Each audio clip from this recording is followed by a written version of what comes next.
વલસાડથી સમાચાર કે જ્યાં પોલીસને પ્રાપ્ત થઈ છે સફળતા। સિનિયર સિટીઝનને ટાર્ગેટ કરી અને દાગીના ચોરતી એક ગેંગને ઝડપી લેવામાં આવી છે।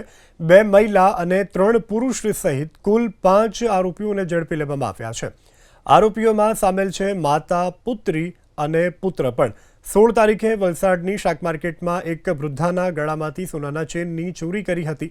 પોલીસે સીસીટીવી ફૂટેજને આધારે ફરિયાદી વૃદ્ધાના ગળામાંથી સોનાની ચેન કરતી ચોર ટોળકીને ઝડપી પાડી છે, જેમાં એક મહિલા અને એક યુવતીની કરતૂત પણ દેખાઈ આવી છે।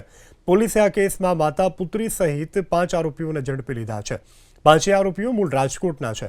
પોલીસ સમક્ષ આરોપીએ કબૂલ્યું છે કે તેઓ મુંબઈ ફરવા ગયા હતા। પૈસા ખૂટી પડતા પરત ફરતી વખતે વલસાડમાં તેમણે વૃદ્ધાના ગળામાંથી સોનાની ચેન ચોરી હતી। આરોપીઓ ગુનાહિત ઇતિહાસ પણ ધરાવે છે।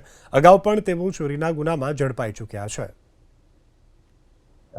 આ એક ગેંગ છે જે ગેંગ ઓપરેટ કરતી હોવાનું જાણવા મળેલું હતું અને જે ગેંગને બાદમાં પકડી પાડવામાં આવી હતી। જે ગેંગમાં 2 સ્ત્રીઓ, એક એમની માતા અને એક એમની પુત્રી સાથે બીજા 3 પુરુષો જે ખુલેલું હતું। એ બાબતે તપાસ દરમિયાન એક અઢૈયા કાર, મોબાઈલ ફોન અને આ જે ચેન કાપવામાં આવી એ કબજે કરવામાં આવેલ છે અને વધુ તપાસ કરતા આ જે ગેંગ છે એ પોતે રાજકોટ શહેર, ગીર સોમનાથ, સુરત શહેર અલગ અલગ પોલીસ સ્ટેશનમાં એમના વિરુદ્ધમાં ગુના દાખલ થયેલા છે।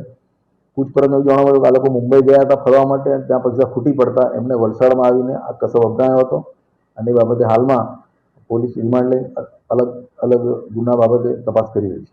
આ લોકો ભીડભાડવાળી જગ્યા પસંદ કરતા હતા, ખાસ કરીને શાક માર્કેટ, અને ઉંમરલાયક કોઈ બેન હોય જે વધુ સામનો ન કરી શકે એમને વાતોમાં ભોળવીને એ બેન જ્યારે વાતોમાં એમનું ગૂંચવાઈ જાય ત્યારે એ વખતે કોઈ પણ રીતે ચેન કાપી લેતા હતા અને ધીરે ધીરે ચેન શેરવી લેતા હતા અને એ રીતે ચોરી કરતા પકડાઈ જાય છે।